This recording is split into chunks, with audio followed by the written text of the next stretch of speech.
First documentary. Natutuwa ko ako kasi nakapagdala na ako kailangan ng mga ganito opening ko. Tapos nagiging ng platform at nagiging ng parawan. Ibig sabihin, kung di kilala ng Sinamalaya, yung pawala ng mga magsasaka ng lupa. Tapos yung paglabag sa mga kalapag na tao ng mamamayan.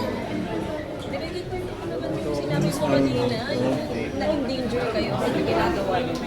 Ano po, kasi dahil naman yung mga subjects namin ay nakagun sila ng government.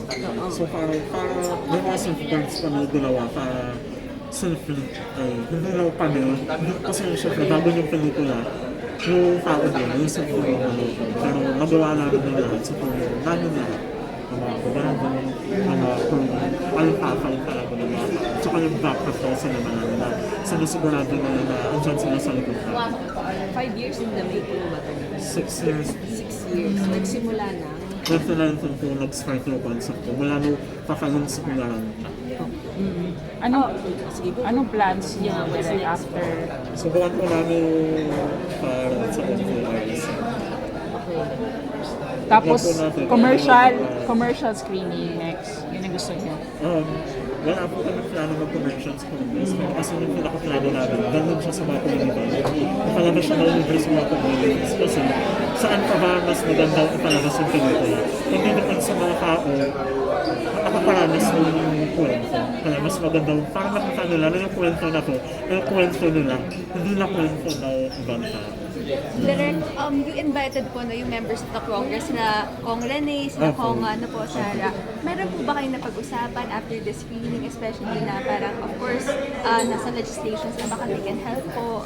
Actually, wala pa po. Pero maganda yung bill na ginawa nila, yung para sa akin, film education. Nadalhin yung film education sa mga high school at sa mga schools as early as elementary na high school.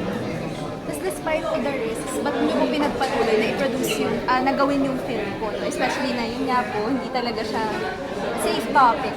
Kasi importante siya, tapos ang tagal na natin siya gusto gawin, parang hindi ko ito na yung panahon. Parang ang dami na hindi lang kami, hindi na lang content marami na lumalabas sa kalsada. Ibig sabihin, marami na nagagalit. Ibig sabihin, only na lang mag-verify dito sa narrative na ito. Tsaka panahon na parang i-think back yung narrative. Tsaka i-strengthen yung narrative na ginagawa ng government na yung mga aktivista ay terrorist. No to. Pero direct, ano pinaka-worst na threat na experience mo while filming this? Nag-pagin ko, noong 2018, before filming pa, actually 2020, mayroong mga typhoon ng mukha namin na binalanda sa Isabela, Cagayan, Nueva Vizcaya. Tapos ina-accuse kami as terrorist at recruiter ng NPO. Nag-film ka? Nasa Manila naman ako. Parang bakit ako nag-recruiter na? Okay. Okay.